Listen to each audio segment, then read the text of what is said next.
Hi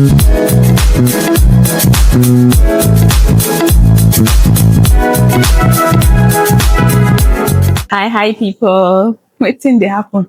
No, things they happen In the streets. Yeah. So Ebere, let me tell you something. I haven't shared this with anyone, right? But during pregnancies, I used to have this, I don't know if I'll call it fear, but anxiety. Let me just call it anxiety. So let me tell you about this personal experience I had. I think it was about in my 8th month of pregnancy. And normally I used to have this very bad acid reflux that I wouldn't like. I was legit scared of eating, like eating food, because it would take a while for my food to digest, and the food is just going up and down the track, like, you know. So that very night, it was very bad. It was going up, down, up, down. If I try to lie down, you know, of course, because you had become that, you know, you've progressed that far in your pregnancy and you need to lie on your side.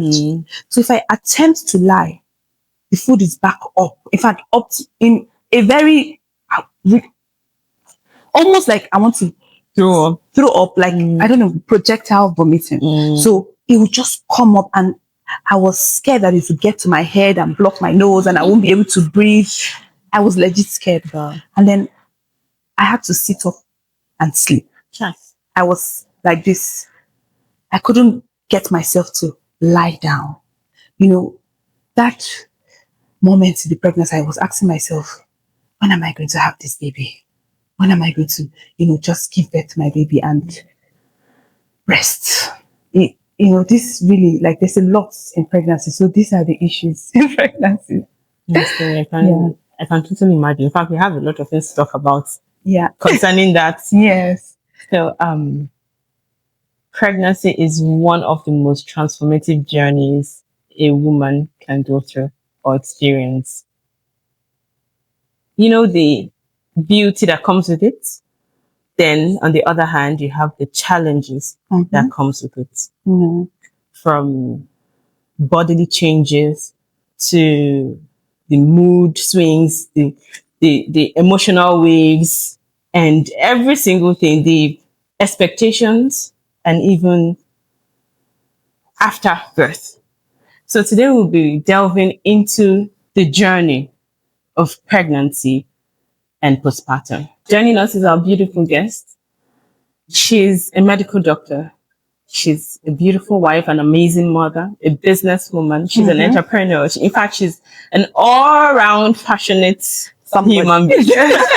Oh my God. Yeah. She's also a hospitality manager. Yes, like she's a hospitality manager. She's kicking she's a lot of things combined. A lot of amazing things combined. So join me as we welcome the amazing Dr. Godslove Chukwuebuka, also known as GL, Dr. GL, popularly called Dr. GL. You know, welcome, Doctor. I'm flattered. Thank you very. Thank so you. Do you want to fact about GL? Right. Before I got to know her name as Godslove, I had known her as GL.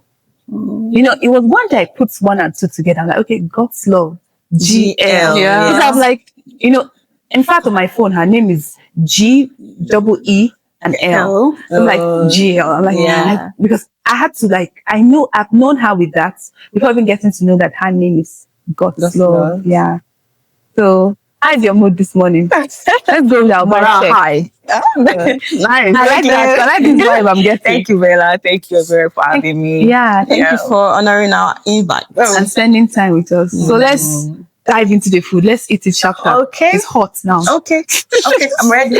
Right? Yeah. So, like, with pregnancy, you know, you hear people like, you know, I think for pregnancy, it's every woman to their own journey. Yes. There's no two pregnancies the same, even with the same woman. Yeah. For each child, you experience something entirely different. Yes. You think you're strong in this child, and the next child, like, you are down, and you're like, but I have given birth before. Why is this different? You know, so there's a lot with pregnancy. I, for one, have had to deal with a lot of anxiety, like I shared earlier. a lot of anxiety with, let me even share this. My first pregnancy, I miscarried. So the anxiety from that, miscarriage followed me through the next pregnancy. And then, I remember always having to go and check. I hope I'm not losing this baby. Like, I'll go and check. He said, am I seeing any blood? Am I bleeding? And then throughout, just tons of experience. I know I didn't have the morning sickness, although I had mentally prepared myself for that, because I'm like, okay, let me prepare. So I'll be vomiting every morning. Okay, I'll do this every morning. So, I was looking forward to those days. It did not come. And then, but there are other parts. The changes like in my body, 1 minute my skin is glowing and everything. And the next minute I'm having hyperpigmentation, everything is just changing. And the next minute I'm having acid reflux. My stomach is just there. I'm like, oh, so I know with, pregnancy is a lot. And we don't talk about this often. Especially, in fact, we're having this conversation one time when I had my second pregnancy, which eventually is my first child, with our family and friends. And then my husband goes to say, "No, my wife will give me problem. She's like." The way I looked at him, I'm like, oh, okay. So, don't worry. I won't give you a problem. But they do this. I'm like, oh, so that means I don't make light of this situation. It's just my own personal journey. So, how was pregnancy for you? Okay. For me,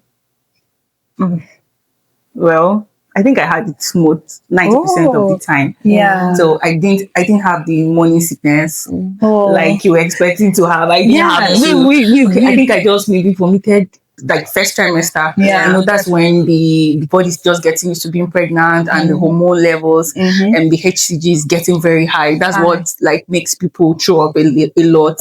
So I didn't vomit a lot. I just think maybe like 4 times. And then, I think I vomit. I feel like vomiting. I have this nausea if I take water that is not cold. So I must take cold water. Yes.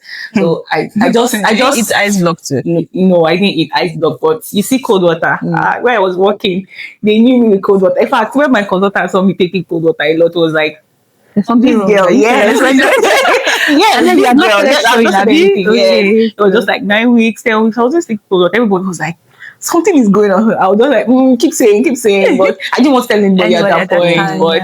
Yes, so that was what gave me away to some people. Some people felt like that. First trimester was not bad, though my energy levels it was not optimal. It was not like the usual me. I felt like something was wrong. I traveled to Ghana with my husband.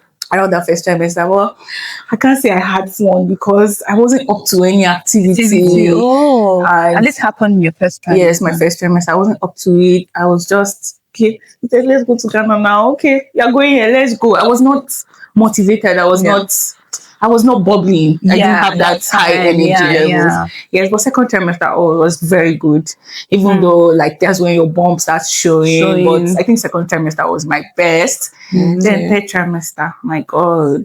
That's where everything... That's the real ghetto because... Why is it a myth or it's true that third trimester is the longest? Okay. I think it might be the longest because some people pass their due dates. Like me, I did. I like got up to 41 weeks, and then because you're now very heavy, the back pain, everything is exaggerated at that point. So it makes it feel longer. Yes, and you can't wait to have the baby. Do you understand? Because you've been pregnant for so long, like taking forever. So that was just basically it about my pregnancy journey. I think my best trimester was like the second trimester. Well, let me even ask you, as a doctor, right? Yeah. I know because, of course, you know all these things. You know what to expect because you're in the medical field. How was the pregnancy for you?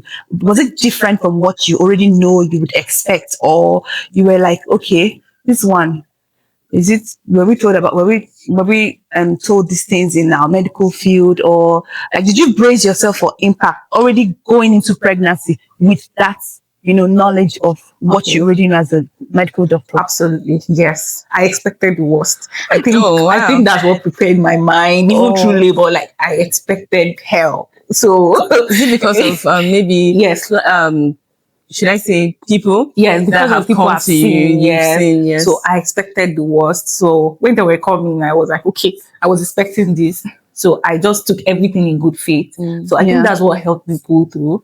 But you know, some of those things you've not experienced it. Like, okay, I had this, they call it carpal tunnel syndrome when I was pregnant. Like my tunnel syndrome. Like my wrist was always paining me. It's a condition. I get like joint pains or something. That's a condition too. Yes. Oh my god. Did you have it? Pregnancy comes with a lot of things. There's a lot we don't know about pregnancy. Yes, I had it. Coming in what? Carpal tunnel syndrome. Carpal tunnel syndrome. Yes. So my wrist, I had to wear splint at some point. Everybody was like, oh, it was that serious? Yes. People were asking me, are you okay? What? There's no just I was like, I beg you, it's not domestic violence because you know, you're like, what's happened to your hand? I'm like, but the doctors understand. Yes, because your joints they get lax and then you know you start to feel pain around there. Oh. Yes, because like you mentioned, you were having reflux. And like there's this hormone progesterone. So it relaxes the joints, everything in the body. That's what relaxes. We call it sphincter, like what controls your stomach, like what holds it. I'm trying to get that. So because it relaxes it, that's why your food was going up. Yes, there's not necessarily the baby, the womb taking the that also contributes, but because the hormone relaxes your sphincters. I think my own had the hormones relaxed too much because that's my acid reflux was like you know. So another hormone to relaxing also helps relax the joints in the body because if the joints are relaxed, that's the way the body makes room for the baby to pass through. Yes, so that's just so this relaxation starts really at from the moment you conception. Of conception. Yes. Really? I know little by little. And you know that the hormone levels they peak as you progress. Okay. So maybe that's why it gets worse. Wow. Listen, I know a doctor. She said she doesn't want to ever give birth. Wow. Really? Yeah, because she must have seen a lot. Yes. In fact, she's always there to take the delivery of babies. And then she said, so I'm like, no, I'm rejecting it for you. She said, no, I don't want. Oh, well, my own parent said that she doesn't want to go through vaginal delivery. It has to be CS. Yeah. She doesn't want to go through that pain. But it's not easy. Yeah, exactly. There's no easy way out. There's no easy way out. So yeah, every route is valid, you know. So like with when you see very I won't say disturbing, but you see some posts on social media and a lot of women are equating the time before conception and pregnancy and after conception, and then you see the very drastic change. You know, that even puts fear into some people like, really pregnancy? Because you see, there was this one I saw, the lady, it was bad. She had I don't know how she had hyperpigmentation at the highest level, I would think. And then she looked nothing like herself. So why am I driving at? That whole journey, that whole change women go through, you know, it puts fear in other women. Because my younger sister was telling me the other day, like, when she sees pregnant, she's like, hey, God, will she be able to do this, you know? And then, you know, those kind of, so that those things legit put fear in it. But how can we even say, okay, that part of pregnancy is normal? The body would, of course, definitely come back to maybe not where it used to be, but even better. But what are your thoughts on that humbling part of pregnancy where people just change drastically and what it does to, you know, other women or other young girls who are looking at them and like, okay, is this really what pregnancy is about? Like, you know, that fear it puts in them. Okay. Well, it's just to understand that life is in phases and pregnancy is just another phase on its own. So no matter what happens, all those changes you see, like the hyperpigmentation, the melasma, we call it melasma in medicine. So all those things you see, they will come and they will go. Okay. But does some really go after? Well, like because me, my hand sometimes the pain comes back, right? Yes, but most times yes, the body is going to go back to the pre-pregnancy state, not immediately. Some people can take as long as 2 years, but most times the body will go back to what it used to be. I'm glad you're saying this now, so people can actually hear and see, you know, coming from a doctor's mouth, pregnancy, going back to where you used to be, it takes, you know, a while, and you have to extend, you know, that grace to yourself. That's true. You know, because I saw one, the lady had, I've forgotten what the medical term for it, but I know if I explain, you guys will know. Okay. You know where your skin will change, Color. not color. I know a model with that skin condition. Yes. There's this model with the that one they skin said Michael Jackson had. Yeah, that's is the it? condition. Systemic lupus erythematosis. The one that the skin would change into white. Like, Okay. Damn, autoimmune. Yes. You know, my brain just. But I know that condition exists where she had that, and the thing is that just a little dot on her face. Yes. And before you know, her whole skin just changed, and she will never get back to, where she used to, because that's like, I think I don't know if it's a condition that will not go back. I don't think there's a cure for that. My sister also used to have it. Oh, yes. She does have, like, she had on her toes. Yes, but after some time, her toes came back to the normal color. Yes. The lady said this is what pregnancy did to her. I don't know, how did it even escape my brain? Maybe pregnancy brain. Yes. Yes. It's very common. I don't remember it now. What is it called again? Oh my God. You know what? Let's even personally, that mom brain is a thing. Of course, about it, because personally, I think I used to be sharper than I am now with my brain. For me, 100%. I even had to go to the hospital. I asked the doctor, is it normal? Is anything happening to me? I just remember vitiligo. Yeah. Oh my God, I can't believe I was actually thinking about this. I do that. Sometimes I wouldn't even focus on what I'm doing. I must remember that. I forget this. No. Vitiligo, yes. That's a thing. Yeah. And then with let's even go back to what we're talking about, mom brain and stuff like that. I know that is a thing because I'm experiencing it. I used to be sharper than I am now. And it's not a thing to be ashamed of or to be, it's just a thing that happened to me. I think it's quite common with a lot of women. I forget things a lot. Now I have to aid myself, like by writing them down, by, trying to memorize it just so that I get back to my pre-pregnancy state. Because even while, reading, I found out that assimilating what I'm reading, I'm assimilating, but I'm telling you, if you ask me this in the next day, I have to do some brain work to like bring it back up to the top of my memory so I can remember that. Is it a thing with pregnancy? Oh, did you experience that? Well, I think I just experienced it now. Nice. Vitiligo is very common. It's something I should remember. I'm surprised I was actually thinking about what is this hyperpigmentation again? It happens, and this is the realest it can get. It happens at any time. It happens. Yeah, because I know vitiligo, but myself I forgot the name. The name, I know that it's a skin condition where one part of the skin is this, and that's what happens to us. The changes we go through, the ones you can see and the ones you cannot see going on within your body. And then I remember when I got pregnant, and then I was doing a lot of research. I was going to go and read what to expect, how many months, what you should be feeling, what you should be. And then if I don't get there, I'll be anxious. Like I'm not feeling the baby kick. Why isn't kicking now? Yes. You start saying, okay, no, what's going to happen now? Because nothing really prepares you for pregnancy. Even if you're a doctor, I don't think anything actually prepares you for pregnancy. That's even part of what I wanted to mention. Yeah. Because I feel for every woman, before you start the journey of you should read about it. Not just read about it. You should just prepare your mind. And okay, for instance, when I conceived my first baby, so I had this neighbor of ours who was also a family friend. So she had 2 children at that time, and she was telling me, okay, you should divert your thoughts towards the positives and also prepare for not so positive. Yeah.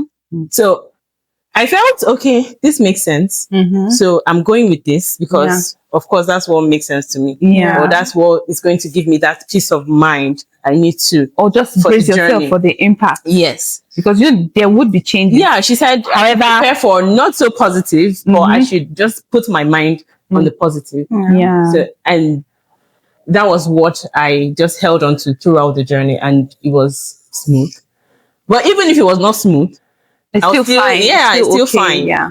In fact, let's even delve deeper into what pregnancy does, like especially with the social aspects, where a lot of women have had to miss out on opportunities, business-wise, leadership role, a lot of things because they are pregnant. And there's this kind of unspoken care, or like I wouldn't know what word to classify that, but when people just silently stop calling you or inviting you for things because they know that, okay, she may not show up or stuff like that. Oh, that's she's the thing. pregnant. So yeah, that's the thing.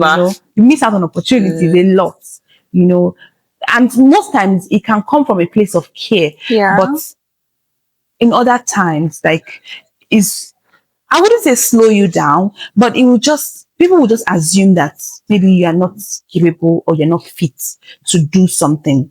I know that we're advised to listen to our bodies. If you are energetic and you feel you need to walk, you can walk, fine. If you cannot, it's also still fine. But let's talk about that missing out on a lot of opportunities. And even in the social space, some brands may not even hire a lot of women because they're pregnant or, let's talk about that. Okay, I've experienced this in firsthand. I have a cousin.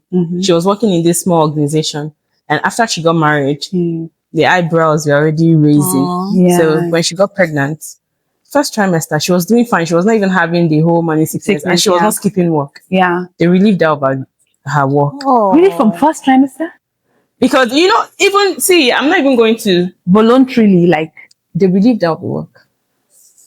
Oh, that's sad. Do you know we do it in even the places, even in our homes? Yeah. If, for instance, a worker in your house gets pregnant, you're just looking at her, you're calculating who is the next person because you're already thinking of replacing her with somebody else. Stuff. Yes. So even when they didn't say, oh, this job is affecting me, or even when they're capable, you still feel the need to maybe get another person.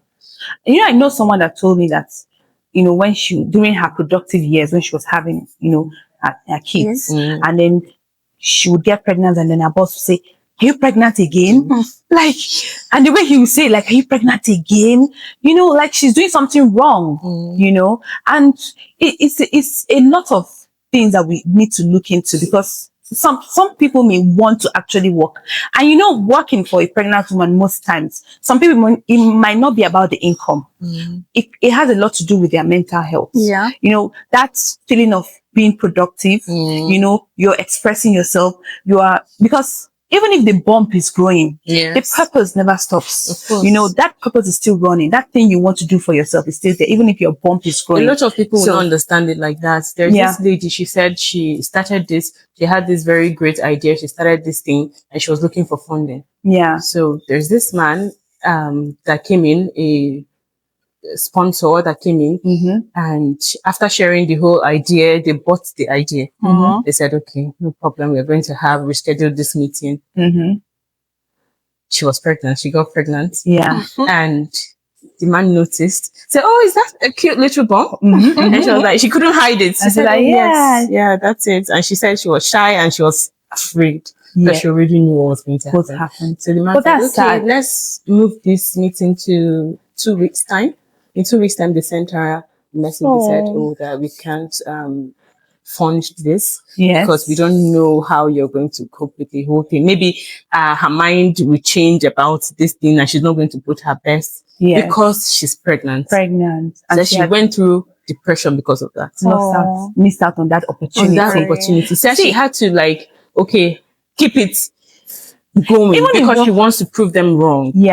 And for the fact that she was heartbroken, she said, okay, I can give myself time to go through it and then continue. The thing about, even in corporate environments, you see a pregnant one, they won't even recommend her for maybe promotion or a leadership role or something, because automatically they see her as, I wouldn't say liability, but to just see her as unproductive.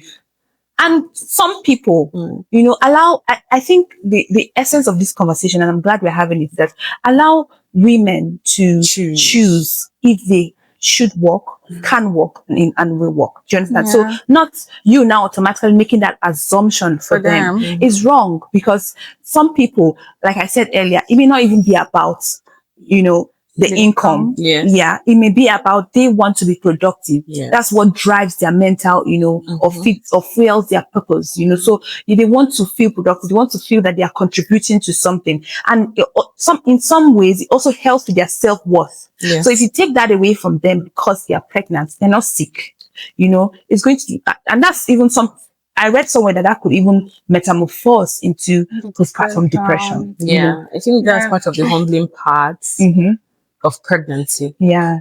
Where they have been through all that and they're like, is this my life? Yeah. You don't try to, you start yearning for who you used to be. It is pregnancy that people are cutting me off, and this one is denying me of this thing that rightfully should happen. Yeah. Yes, I think what you said, Bella, is very important because in my workplace, there was this nurse. Oh my God, I really admire her because I couldn't do what she did. But we're given the opportunity to choose because she worked right till the week she gave birth, and she was very, she even she was very energetic. She conducted deliveries. I'm like, oh my, I don't think I can. My 7 months, I was like, oh, I didn't want to continue, but I was given that choice. Okay, it's not like they laid me off or said, which is good. And they allowed her to work because she wanted to.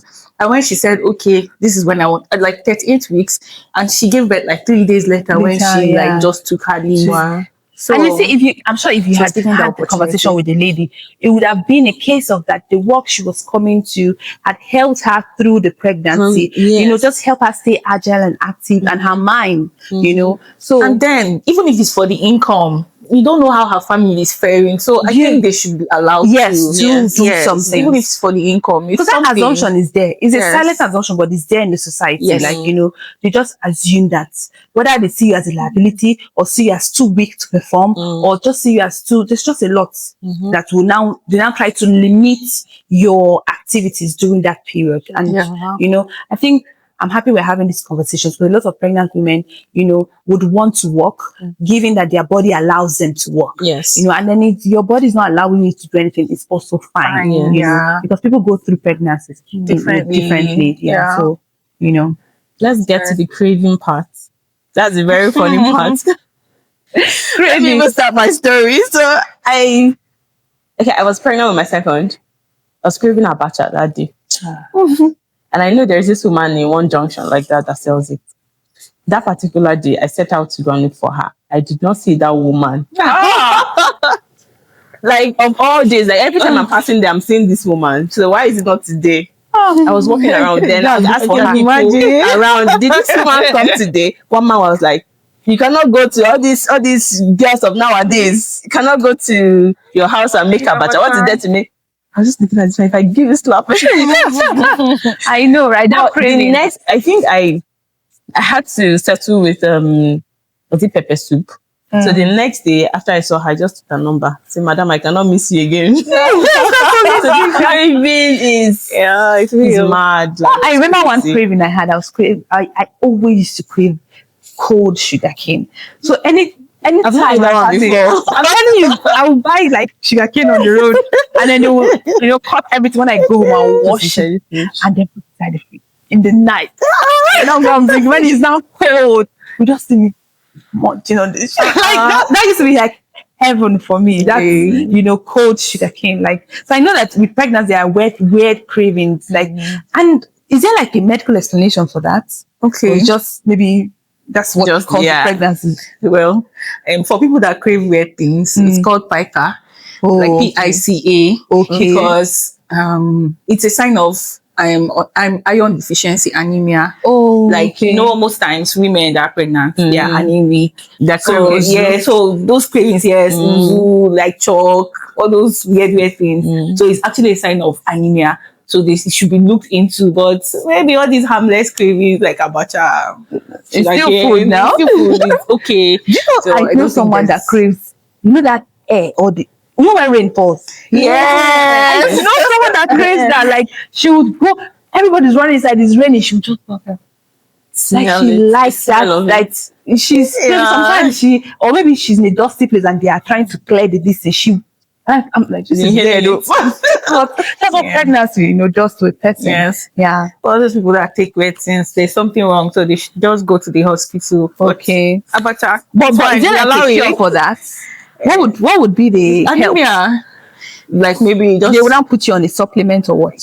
You're already taking supplements when you're pregnant. So what would stop the craving?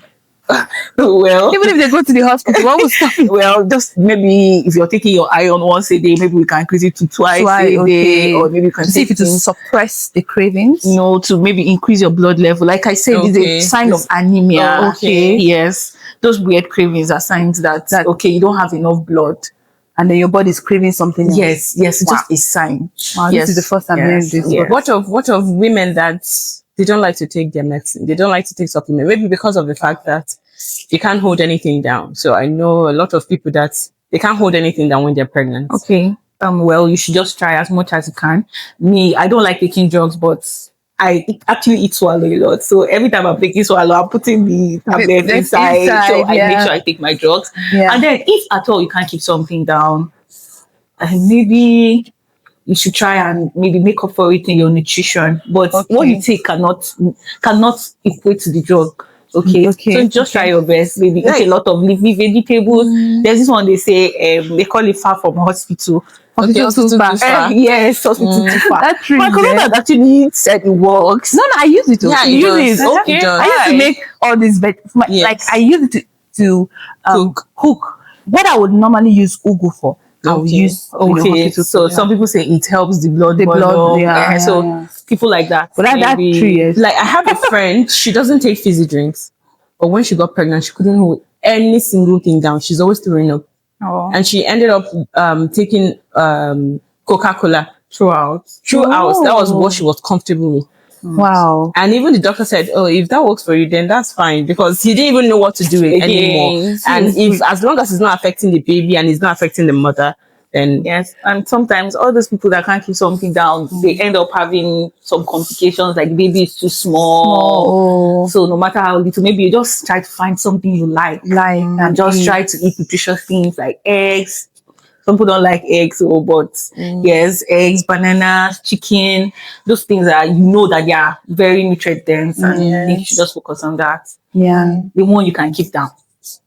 And the people around you should also, extend grace to pregnant women and encourage them, because it's, like you said, it's a phase and anything can come with it. You would think that you would be the most beautiful woman in pregnancy and the most, the strongest person out there. And then you get pregnant and everything just goes like to the opposite direction. So, but this level of support you have during that period, goes a long way from your spouse, from the people around you, from your work colleagues, and, and just not seeing you or start judging how maybe maybe when you have those weird cravings or excessive cravings, or when your look has just changed and there's somebody's there. I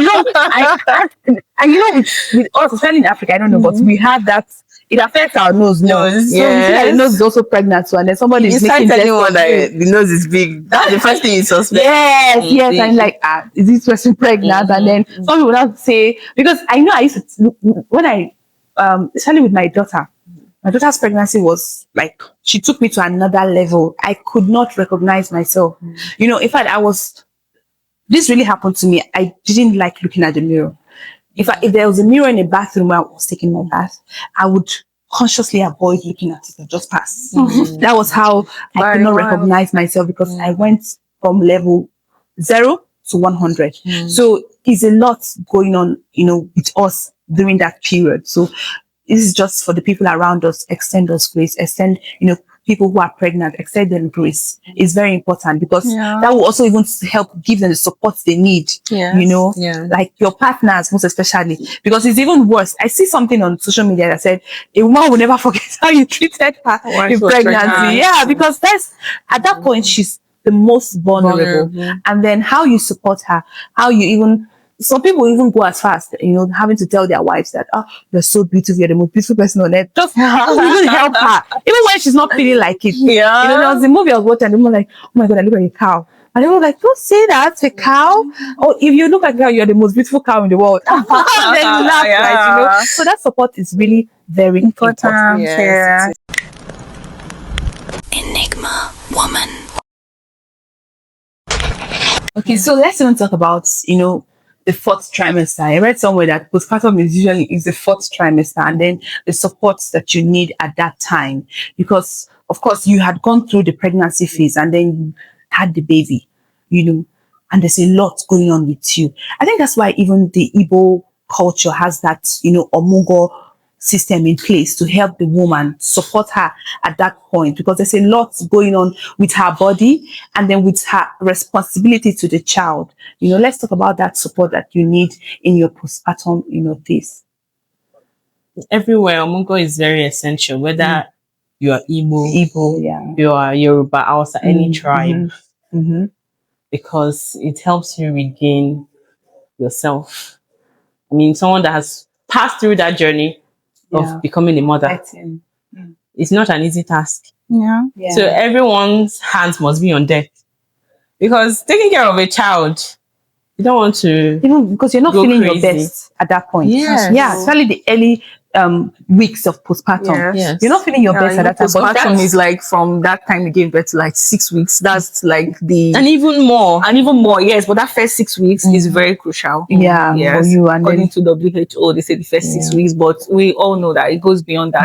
But that first 6 weeks, nobody should joke with it. Everybody should just, make sure that the new mom is feeling okay. Sometimes I also wonder how people in diaspora they cope. I have a friend there. She has given birth to 2 children and her mom didn't come. I'm like, after what I went through, I'm like, my God, she's really strong. How did she do it? But I'm sure she probably had a very supportive partner that helped because her. it's a lot Not going on in easy. postpartum. Do you know another thing about people in diaspora is depending on the country, because some countries will give you, okay, take one working when you're working, they'll tell you take 1 year Yeah. off, maybe 6 months paid and 6 months unpaid. The leave you're going to get is different from having that support. Yeah, but at least it starts from there, especially for those working. Because you see, in countries like the US, how many weeks break or leave do they give a new parent, a new mom? So Sometimes that's it's even strict in the part US, of where, that's even like the first thing before they will, take their time to take care of themselves and their babies, plus, of course, then the having family, help the support system. Family, because it's a lot. I have a friend that was sharing with me that when she had her baby, for the first 1 week, she was wondering, like, where is the joy? She wasn't feeling it. And then she could not even connect to her baby. She was wondering, what is it that is going on with me? Like, she said the first time she saw herself, after having a baby, when she looked at herself in the mirror, she was terrified, and then she could not even look at her baby's face. Everybody was saying, the baby is fine. And she's just looking emotionless. She's just there. She's not happy. She cannot remember if she was happy or sad or whatever. She was just looking at her baby's face. And then it was just like another person, another human being, no connection, nothing. In fact, she was telling me that there was a time her mom would come and say, yeah, it's time to breastfeed. And she was like, and then she would just come, I'll come and take this. His baby is done, She could not form that connection, that bond she would have normally with her baby. And, there's a lot going on with that. That is, for lack of word, you're a doctor, that should be called postpartum depression, whatever she was going through, obviously. and there's no shame in that. She's human. Imagine having, in fact, I read that when you give birth to a baby, that your hormone level drops so sharply. Those ones even controlling the emotion drop so sharply that you are not in tune with any emotion at all. Yes, that's true. You're just not feeling anything. Yes, that's true. Really, For most women. Yes, because when you put to bed, the hormones that are in charge of your feeling good, like dopamine, serotonin. Yes, because your estrogen and progesterone levels they start to drop because you're giving birth. That one starts to drop too. So within the first few days, and the overwhelming stress you just went through, also makes you feel that way. So in the first phase, the first few days, we call it the baby blues. When you start feeling sad, you're overwhelmed, you're stressed. It has not got into depression yet. But if it doesn't get better, that's the first few days, like 3 to 7 days, you're feeling like, you're not feeling up to it. You're not feeling the bond. You're not feeling the bond. But after maybe when you get to 2 weeks and more, you don't have interest in what you used to have interest in before. We call it anhedonia. Okay. You are having poor and this happens at the first few weeks of birth. Yes, like when it starts to happen and it doesn't resolve. So that's when it has gone into full-blown depression. Poor sleep, poor appetite, lack of interest in what you used to love. Yes, that's when you entered postpartum depression. And you know that some people, there's a form of genetic predisposition to it. If like these people in their family or in their line, they have some form of mental illness, those people are prone to suffering depression. Oh, really? Yes. Yeah. There's a form of genetic predisposition to that. Yes. Yeah. And then when it goes to full-blown psychosis, you know that, this person can't handle it again. Yeah. Psychosis is like this person wants to commit suicide, this person wants to kill the baby, this person is no longer. Yes, there are some of those cases we've seen in the hospital. Yes, because that one has these gone cases out are of real. hand. Yes, this one is no more depression. This one is psychosis. Psychosis. They call it postpartum psychosis. So could maybe not having a good support system? Yes, that could have triggered it. Yes. Wow. They could be overwhelmed. That could have triggered it. And yes, the hormones contributed, but having that support helps you to overcome. Yes. And so if you look at maybe some Asian countries, they have this tradition that they do after a woman gives birth. She's basically on bed rest. They do every single thing for her. Oh. Sometimes they even bathe her. Oh, that's even in Igbo, just like doing Omugwo. They bathe the woman. It's very That's necessary. a lovely practice. Because at that point you are most vulnerable. Yes. Because you are not feeling your best, but then you have a responsibility that you must attend to, which is like nurturing your baby, breastfeeding your baby. And now let's even talk about breastfeeding. The amount of milk you produce somehow has to do with your stress level at that point. Some women, I know a friend who did not lactate because of, her stress level. Wow. So I didn't used to think it was a thing. I didn't used to think it affected lactation. I didn't used to think it affected lactation in that way, that, you're not producing enough. You don't have enough supply for your baby. That's why we say, the support you get at that time is very crucial, because it also even affects even how you bond with your baby, how you nurture your baby, how you produce the primary thing your baby is feeding at that point.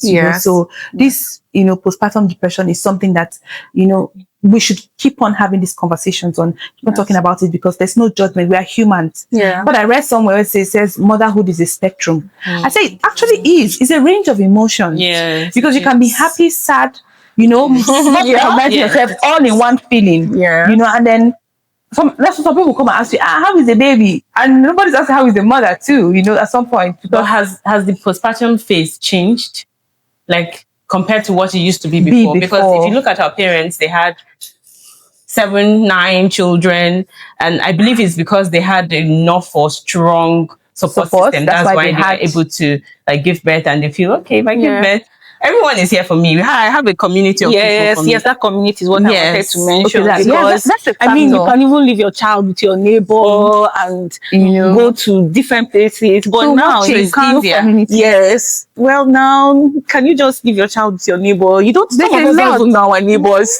Yes, maybe you just know the person living next to you. There's a lot of paranoia. Yes, having to leave your house in the community. And then you had people coming. Maybe you have cousins, people embrace extended families. At that time. Unlike now, everybody's minding their business. Is it the economy or what's happening to us? It's a bunch of factors. And then somebody told me it was a thing that time to have a lot of babies. You cannot just stop at 4. Maybe it's a thing of pride. I don't know. Because I read one time in history that, some of all those prominent rich men those days, part of their wealth is the amount of wives and children they have to help in their family. Then it was like assets. More people, more hands, more, so that's another thing. Apart from the community, I think it's a bunch of factors, what was tenable at that time. But now with the economy, because to even train a child, have you seen the school fees these days? Even down to crèche, those ones, their own price, you're wondering okay, so maybe not just be singing, smiling, and why are we? And then women were mostly at home then. Working moms. We need to go to work. So cannot afford to have that number of children. Yeah. So that's I like that we're having this Yes, and conversation. something else I wanted to say, within the first few weeks, why support is very important, because if you start off like you're not producing enough milk, you're very stressed, you're not always putting the baby to breast, it sends a signal to your brain like, okay, you shouldn't produce so much milk. You know, the more the baby suckles, the more the body produces. Oh, really? So if you're stressed out, you're not able to put the baby to breast, it's going to affect your milk supply. Okay. Like later on, because you know, you were supposed to signal to the body, this is how much milk is supposed to produce. But because you're not able to do that, your baby is going to suffer at the end, because you're stressed, you're not putting the baby to breast, you're not producing enough. At the end, the body just adapts to producing just that little supply, because you were not like I think I get what you're saying, because it's also the same with weaning. If you want to wean the child, exactly, you don't breastfeed the baby in the less milk you produce. So because somebody that is stressed, which time does she have to come and putting baby to breast and every cry? You understand? Or even the first trigger for lactation. Because I read somewhere, and I don't know if that's tenable, that even start lactating, not talking about the supply now, to trigger lactation, like it has a lot to do with your psychology at the time you had your baby. Is that true? So you just give birth, and then you maybe for whatever reason you're not okay, you will not even trigger lactation. Okay, you know, the body is very complex, so the body works. Neurons, hormones, a lot of connections. So even if you're stressed, like sometimes, remember during labor, they say, you should not be worked up, because the more you're tensed, the more difficult it is for labor to start. People like me that got to 41 weeks plus, and they're like, relax. The more you think about it, the more difficult it is to happen. Really? Yes, because there's a hormone called oxytocin. It's like the bonding hormone. So it's like, it's released when you're relax, when you're happy, to trigger labor. Even to trigger breastfeeding. It's also involved in breastfeeding. So if you're happy, if you're relaxed, if you're your baby, you're bonding well, yes, that means you're not stressed. That's the psychology we're talking about. So that oxytocin and prolactin will now help the milk to flow. But if you're like worked up, you're stressed, that oxytocin is not going to be released, and that's going to be the problem with the milk let down. You understand now? There's just a lot going with, you know, with the sleep deprivation, like you're not sleeping well, you're not. See, there was a time, I think I've shared this one time in the podcast, where, you know, I was in my postpartum phase, you know, and then my daughter was crying. And she was crying beside my ear. You know, I had finished breastfeeding her, and I think we slept off. So I just put her down beside me, and then I was sleeping. And according to, let's say, eyewitness, the eyewitness, they have my mother-in-law, and then, you know, the people at home, you know, when they're reporting the case, say eyewitness and stuff. So they were hearing her cry and cry. I'm like, is the mother not there? And then when they opened the door, so that I was like fast asleep. They say I was gone. Slumber. Yeah, do you understand? And then my mother-in-law was saying, my daughter's mouth was literally in my ear. Like she was crying, and my daughter, like, she has a very loud voice. In fact, at the time she was born at 3 days old, she was crying, and we thought there was another baby who was 3 months old. Her voice, like, she would wail. And then if in that she was crying in my ear directly, and I wasn't moved, I could not hear a thing. I was fast asleep. You can see what postpartum, you know, does. You think it's a small feat. It's not. It is exhausting. And even the pains that come with it. Because Dr. Gia, I want to ask you something. I remember when I had my second baby, sometimes when I'm nursing him, when he was still like few weeks old, I feel this pain. Oh my goodness. In my tummy, like, the whole recessing thing. I was just the whole recessing. I don't understand this. You know, that's why they also encourage women to, like, put their baby to breast immediately. It helps the uterus to go back to the position it was. The pelvis, you know, when you're pregnant, the uterus moves up to like around it moves up to like around your umbilicals, your tummy, like, but it's supposed to be down, like your pelvis. So when you're breastfeeding, the body sends signal, okay, this person is no longer pregnant, so let the uterus go back. So the more you breastfeed, it sends signal. We call it uterine evolution. It starts to go back to where it was. So that's the thing you feel. So is there anything we can do to help it or That something? pain. Well, it's just a natural process. There's really not so much. So we have to just enjoy the pain. Pain. Because maybe Part of postpartum. You think you are done with one phase? Yeah. I used to hear people tell, But in 6 weeks, it will be over. yeah. Yes, that's the time. do you know, I used to hear people Like, say, like, then when I was pregnant, you know, for my children, and then they're like, sleep now. When the picking come, you told me that. You told me that. because that's what they say, like, better sleep now. And it was actually what Real. happened. Yeah, because when I had the baby, I'm like, I wasn't afraid to sleep. Like, I'm gonna sleep. And especially after having that experience where my daughter was crying and I don't hear her. So after that, I was like, should I close this? Let me know that I'm gonna sleep, and then my baby's crying, and you know, I literally had that fear. And you know, that's what postpartum pregnancy does to you. You are never fully prepared for it. So it's just It's the a roller support you coaster. have. Yeah. You know, the support you have around, you know, that period, the pregnancy up to the time you give birth to your baby, to then nurturing the baby, you know, it's a lot. It's really, really a lot. I'm glad we're having this conversation, and with you, who is also in the health, you know, sector, and can, you know, put home to a lot of thoughts, a lot of questions that we have, and like, okay, why is this happening to me, or why should this be happening? You know, Yes. thank you for you know, Racing. hanging out with us. My Thank pleasure. you. Yeah. Thank you for all the Yeah. dopamine, oxytocin. What's that hand one again? The joint one. And you know, it's continuous throughout. Like even when you give birth.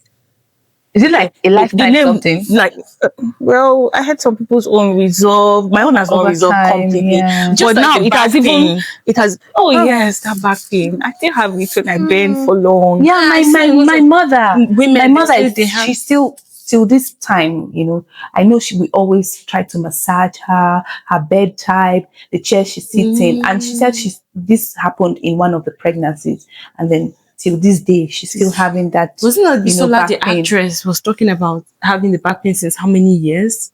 It's just been there. Yeah, and you know, this one has progressed to something else. That one, when you're pregnant, is carpal tunnel. But another one, we call it Dequavian tenosynovitis. It's because you're always Dequavian. Should I spell? No, please. Okay. Just Tenosynovitis, because you're always doing things with your hand. You're always lifting baby. Yeah. So, you know, you just keep feeling pain here. How could I have my forgotten God. that I went for physiotherapy because of that thing? Yes, because you you're had always it? lifting Yes. baby, you're Oh, breastfeeding. PJ. Oh. With my second. Yes. Oh You're my always God. breastfeeding. Your hand is bent like this. Or if So you're it's- changing the diaper and you're just racing. using this hand a lot. Yeah. So it progresses to the There's just a lot. tenosynovitis. I know a friend that But says pregnancy is ghetto.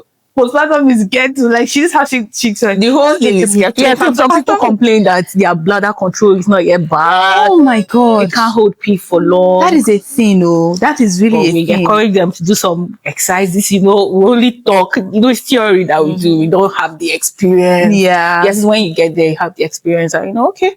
But I That's the believe thing, that you with can't hold time, pee. yes. But would that ever come back? Like, you to start holding your pee? Honestly, they say it will come back, but I don't know. I've not experienced Is that before. before? Yeah. Yes. Unless maybe you developed some form of complication. Maybe. I know someone that fistula or had her, something. you know, because when you're birthing and the baby has to pass through the birth canal, Yeah. I think your pelvic will open, Abby. Yes. The pelvic bones. Relax. There's something they say will open for the baby to pass and close back. Yeah. Yes, there's just a lot of like Yeah. mechanism that it goes through. But you know that, like that hormone I told you, relaxes the pelvic For it to be bones. able to yes, expand. yes, for it to So I know someone that says after she had her babies, you know, she's walking, she's hearing the bones. So kim. Is that a Okay. thing? Yes. Oh. There are people that have this very severe pain. They call it, is it pubic? I've forgotten. Yeah, but- oh my God, nasty brain. Let me just be blaming everything. It's true. There's That's something another called is it? I've forgotten the name But right that's now, a but thing. yes, Sure. like they have this severe pain in their pelvis. Oh my God. Yes. like severe bone pain. Yeah, so pregnant women, they also go That's a through lot. it. Yeah. But we're going to go through the process, reclaiming it with power, trying to, like you said, be positive about the whole process, because what we are doing in itself, it's something that's very supernatural, creating life, or not just birthing life, So it's something that I know the younger generation, they shouldn't be scared of that. Anyone who has not yet become a mom, it's a process. It's a natural process, and the more you are positive about it, and then the support around you would help you go through that process. That's what I think. So thank you for having this talk with us. Yes, and this real conversation and they with say us. when you see your baby, you feel a lot of joy. You feel like, okay, it was worth it. Yeah, it's always worth it. It's always worth it. And for those that have not, And how pregnancy has changed just to be ghetto, because before it used to be soft, now. And the funny thing, my friend, the way she says it so much like, oh my God, pregnancy is ghetto. I'm like, 100%. Yeah, so like she's saying it, but she has not lived like through it, one and like, time at Chalugo. It's just to be like out. I know, right? It's so okay. we've come to the most interesting part of our life, the game time. I like that. Game I time. It's game the time. questions that we need to ask ourselves. Yeah, Okay. So let's do our game time, and then, So, Barry, you're always the anchor. Hits me. Let's go there. Are you ready? Yes, I am. Okay, so this one is the first segment. Would you rather? Okay. So you choose. One. Yeah. The questions, I'll ask a question, then you choose. Okay. Would you rather have one full night of sleep or a self-care day? Full night of sleep. See, that sleep, it's not negotiable, right? Because that's what I need at that time. Yeah. Like, the sleep, Even till now. the sleep is even self-care. Yeah, exactly. See, that sleep is not negotiable, I'm telling you. Would you rather relieve pregnancy or the newborn phase? Okay, I think I'll choose the newborn phase. The back thing, pregnancy, no. I couldn't sleep. Like that last trimester. No. Yeah. Oh God, I was always waking up. I was always peeing. It was frustrating. No. Yeah, I prefer the newborn phase. Personally, too, I do. If not for anything, for that acid reflux. Sometimes when I think of baby, I'm like, but I'll just tell myself, it's not going to go. But And then newborn phase, I can always give the baby to somebody. Just feed the baby and then move on with my life. Yeah, it's true. And you're going to be seeing your baby and having that joy. Exactly. Newborn And then you can't be so worried. Like, is this baby okay inside here? Yeah. And then just see because you can see the baby. Yes. Even though sometimes you can't check this baby still breathing. You know. I did that all the time. Sometimes I'll just go. It's a general thing. Sometimes I'll put my daughter or my son or my children there and they're sleeping. Sometimes I'll just go and do like this. I need to make sure that there was this little bed. Okay, the bed we bought it had two. It was like two, the big one and then the smaller one. So the smaller one was kind of like you can like swing it. So I think maybe it was like 10 days. I now came back and now saw that the bed it fell to one side and my baby had turned over. God, you see my heart.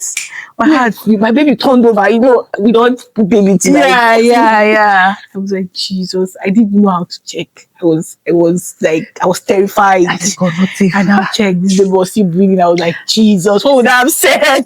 Oh my God, I was so constant scared. worry. Like you're worrying at every little thing. I'm telling you. Because this time my son had this bad flu and then he could not breathe. And of course, How old was he? He was maybe about 10 days or just the early week. So you could and there was nothing I could do because he told me I was going to give him anything. The only thing I can maybe help, it just help declutter or decongest the nose. So I was wondering, like, this small boy, is he going to be breathing? What is this? I was worried. I was so worried. And sometimes they say, okay, that, and then I was doing a lot of research. See that research? It's bad though. It's bad though. I said I was doing a lot of research. Let me tell you, one day, I'm going to tell you my own. Let me just tell you my own. One day, right, I was researching and I saw that babies, when they lose oxygen, I think they start having purple, the sign of the bluish. Yeah. So one day I woke up, and then, look, let me just tell you, when I woke up, right, I look at my baby for some reason, maybe because when you sleep and wake up, maybe the colors not be same again. Everything. So maybe you're just waking up. Yeah, I was just waking up, and then for some reason I saw blue hats. You're like, don't you have the imagination? I don't know where I saw blue hats. Hospital. But I just woke up. I put it on. What's going on? And then I now saw that when my eyes now cleared, I'm like, I wasn't blue. Cause that worry. Okay, imagine me now, a doctor. I just keep imagining the worst. I think one day the baby was running temperature from nowhere, and I saw one rash behind her neck. First thing that came to my mind was measles. I'm like, hey God, measles from where? Who has measles? I'm like, I'm not taking this child to anywhere. Why does she have measles? You know, it was just flu that she was developing. Yeah, and she just had this the rash. But because I've already rash behind the ears, it was like doctor. You know everything. I had like 10 differential diagnoses in my head. I'm like, oh my God, I ran to the hospital. When I was not talking, doctor was like, who told you it's measles? Like, how did he? Was like, I was stupid. Honestly, it was like I was stupid, but it's just that worry, you know. You just want to make sure. Yeah, the constant worry. There was even this time my kid has this, my son had this rash. His whole body was scary. Like, you know, and then thank God I was in the house with a pediatrician then. When I had him, I was with, you know, the pediatrician. He was telling me he'll be fine. This rash will run normal course. Probably a viral every day. I'm like, and it started small. Just before you know, his whole face was like, oh God. Maybe he was reacting to something. I don't know. I was legit worried. Like they worry. And then for my second baby, when I saw that, okay, it will go. Moms. First time moms are the ones that worry a lot. Anxiety levels 0. So the next one, would you rather deal with morning sickness or swollen feet?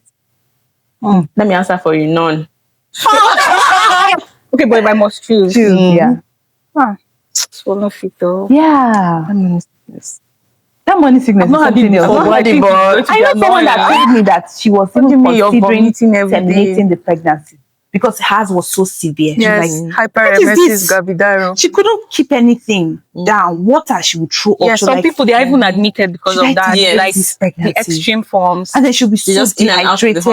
Yeah. Like the pregnancy. Yeah, that's first trimester. Oh, a lot. No, that's morning sickness. Would you some people rather have a surprise baby shower or a quiet baby moon? Baby moon, please. Yeah. Finger all the time. I'm telling you. Please shout it loud so that don't go with you. Yeah, shout it again. Yes, so no baby moon for sure. Of course. So that's you're traveling there. Okay. Pregnant, but still, you see, at that quiet time, you know. So the next segment, name that feeling. So I'm going to read out a statement. Then you name the feeling. When the baby wouldn't stop crying. Frustrated. How does it make you feel? Okay, I've not experienced it. But I know for me, frustration. You're wondering. You start doing all the math. Is the diaper wet? No. But you've eaten not long ago. Is the place too hot? Is it too cold? Is it cold? Calculation. Like you start calculating everything. And then I was told that it's just normal. You know, in fact, one time they advised me to, like, whenever, because prepared me for that and said, okay, there's something called, in fact, I've never heard of that before. And say, I don't know if it's the purple cry. If I'm right. The purple cry when the baby wouldn't just stop crying. And they said it's normal. And then the advice I got at that time in the hospital was, mommy can always take a break. You can drop the baby in a very safe space or place. To be crying. And then go to the bathroom if you need that break. Because sometimes that frustration, some people, that's why you see some people want to, they don't mean to, but like, stop crying. It's the frustration that has built up to that level. So the advice I got was like, okay, in this situation, most times just go to the bathroom, wash your face, even breathe in, breathe out, and then come back and still attend to your baby, rather than maybe harming your baby. So I didn't experience that, but I was told that, and I was like, okay, I prepared my mind for, okay, when I see them crying and I've done all the checks, then this may be what please let me also collect this an advice from you. What if the baby refuses to sleep? What do you do? I know babies, they know. When you close your eyes, that's when they will say, mom is sleeping. Their eyes will. Of course, now they go Like, feel your no, I know immune someone that said, if you breastfed the baby is in a safe space. And just leave the baby. If they refuse to sleep, you can start. That's when they now say all these sensory toys or something. Yeah. You can now put it on their bed and then they are looking at it. Then you can now take it now. Okay. Because the baby is in a safe place or space. Like so that their there's cot. nothing. Yeah, so you can just Okay. rest. Okay. Nice. So the next one, seeing your body for the first time after birth. All right. Okay, I don't know the word to use, but I expected it. Yeah. Yeah. So, Yeah, same When here. I saw myself, I was like, okay. Because first of all, I was swollen from the whole, I don't know if it's the epidural from the or whatever, but I was swollen everywhere. And then it's like, my body, like, it will literally go inside. Like, you see that, Dimple. I like dimple. Like, I'm like, hey, what is this? So the next one, the first time you left your baby with someone else. Okay, I think we talked about something like that. Yeah. So. Oh well. I don't like leaving my baby with anybody apart Well, it from my depends. Sha, it husband. depends. Apart, or even if I leave my baby at home, I make sure my husband is around. I feel safe. I feel like okay. I feel okay. Comfortable. If I'm comfortable, yes. If I know that my husband is there, I feel like he knows his baby and he might know. Okay, why is she crying at this point? What does she need? Is it time for her to sleep? Unlike other people, because I had a lot of people in my house from like when I was pregnant. My mom came, my mom-in-law, my sister-in-laws. My house was full. Yeah. The ideal Omugwo. I had to be in my house for like 5 months. Oh, like the baby was like 5 months. So Yeah. I always Wow. had people. And that's a good enjoyment. That's commendable. At least Of it helps course you it with is. the whole Yes. postpartum. Whatever. For me, when I left my child for the first time, I almost felt guilty for forgetting. No. I I- forgot. Yeah. Wow. And that doesn't make me a bad mom. Because I told myself, this doesn't make me a bad mom. It only would translate to because I had good support at home. Yes. I forgot. In fact, it Wow. was when they were calling me that he needs to drink, he needs to take breast milk. Please, where is you? Where are you? Come back. I'm like, you still so you know, You're not a baby I girl. wanted to. I was like, I'm guilty. Why would I forget that I had a child? So I thought deep about it. Like, no, it just meant that I was at peace. Yeah. And then I left my babies in, safe hands. That's why I was able to go out and then forget Yeah, that. of course. I know that feeling because for me, I felt free and it just felt like breezy. Oh, I've not had that feeling. I'm always like 3 hours. I need to be back. I'm like Yeah. checking my time. It's only 3 hours. So I you can run back. the baby. As long as your mind is at rest with the people you left the baby with. Yeah. Hearing you don't look like yourself anymore. That conversation is like it needs to have its own podcast, like but we'll dissect it. Maybe it's going to come soon because that's it makes it feel like we're all in a race. You don't look like yourself anymore. Like so This is a whole episode on but different strokes for different people. Yeah. Maybe some people tell me I'm now fat. I'm like, I like the new weight gain. I like it whichever angle that statement is come like you don't look like yourself. Of course, they're saying you don't look like yourself. They're not saying it's a good way. It's just because you accepted it in a good way. Okay. Most times when somebody tells you, you don't look like yourself anymore, most times don't mean it's a good way. But you yourself, because you are aware of yourself and you know how you like it, that's why you are happy. Even say, I'm not like saying you get fat for your body. So, stuff like that. Okay. All right, and that's a wrap. Yeah, this has actually been interesting, I learned a lot, from the hand. I'm like, oh, this is a condition too, I learned a lot from pregnancy. and then the conversation has been real, sharing our real experiences. It's been real. It's been real, guys. Yeah. So if you've been with us up to this point in the podcast, thank you for finding this conversation interestful. That's a new word. Interesting and helpful. Interestful. Yeah. So thank you for finding this conversation, very interesting, and share this to your family, your friends, and don't forget to extend grace to women who are going through pregnancy and postpartum. It's a whole lot. We can't even understand what we are going through, So and don't forget to subscribe to our YouTube channel. Follow us across our socials on Instagram, TikTok, Thread, Facebook at Enigma Woman Podcast.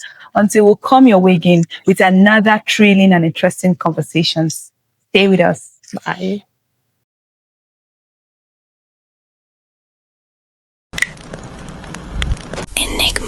woman.